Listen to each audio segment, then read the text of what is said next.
ಇವತ್ತು ಕರ್ನಾಟಕ ಸರ್ಕಾರ ಕೌಶಲಾಭಿವೃದ್ಧಿ ಇಲಾಖೆಯಿಂದ ಬಳ್ಳಾರಿ ಜಿಲ್ಲೆಯಲ್ಲಿ ಉದ್ಯೋಗ ಮೇಳ 2025 ಹಮ್ಮಿಕೊಳ್ಳಲಾಗಿದೆ. ಇವತ್ತು ನಮ್ಮ ಜಿಲ್ಲೆಯಲ್ಲಿ ಸುಮಾರು 40 ಕಂಪ್ನಿಯವರು ಬಂದು ಸುಮಾರು 2,000 ಜನ ಈಗಾಗಲೇ ಇದಕ್ಕೆ ರಿಜಿಸ್ಟರ್ ಆಗಿದ್ದಾರೆ. ಈ ಉದ್ಯೋಗ ಮೇಳ ಮುಖಾಂತರ ನಮ್ಮ ಜಿಲ್ಲೆಯಲ್ಲಿ ಇರ್ತಕ್ಕಂಥ ಪ್ರಾಸ್ಪೆಕ್ಟಿವ್ ಕ್ಯಾಂಡಿಡೇಟ್ಸ್ ಯಾರು ಇರ್ತಾರೆ, ನಿರುದ್ಯೋಗಿಗಳು, ಅವ್ರಿಗೆ ಒಂದು ಪ್ಲ್ಯಾಟ್ಫಾರ್ಮನ್ನು, ಅವ್ರಿಗೆ ಒಂದು ವೇದಿಕೆಯನ್ನು ಕೊಡಬೇಕು ಅಂತ ನಮ್ಮ ಸರ್ಕಾರದ ಉದ್ದೇಶ. ಸೊ ಈ ಒಂದು ಕಾರ್ಯಕ್ರಮ ಮುಖಾಂತರ ನಾವು ಇವತ್ತು ಒಂದಷ್ಟು ಜನಗೆ ಜಾಬನ್ನು ಕೊಡಲಿಕ್ಕೆ ನಾವು ಪ್ಲ್ಯಾನ್ ಮಾಡಿದ್ವಿ. ಮತ್ತು ಮುಂದಿನ ದಿನಗಳಲ್ಲಿ ನಮ್ಮ ಜಿಲ್ಲಾ ಪಂಚಾಯಿತಿ ವತಿಯಿಂದ ಭಾಳಷ್ಟು ಸ್ಕಿಲ್ ಟ್ರೈನಿಂಗ್ ಪ್ರೋಗ್ರಾಮನ್ನು ನಾವು ಮಾಡ್ತಾಯಿದ್ದೀವಿ.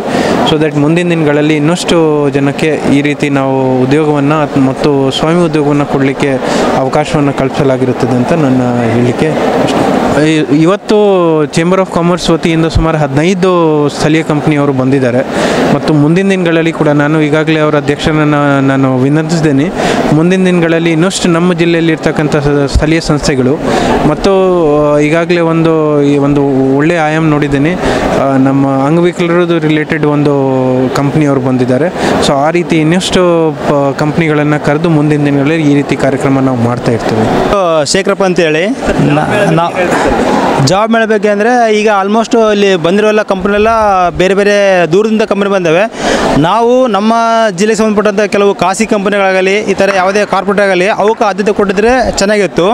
ಯಾಕಂದರೆ ಸಾಕಷ್ಟು ಸ್ಪರ್ಧಾರ್ಥಿಗಳಾಗಲಿ ಉದ್ಯೋಗಾಕಾಂಕ್ಷಿಗಳಾಗಲಿ ಅಂದರೆ ಸ್ಥಳೀಯವಾಗಿಯೇ ಆದ್ಯತೆ ಜಾಸ್ತಿ ಕೊಡ್ತಾ ಹೋಗ್ತಾರೆ.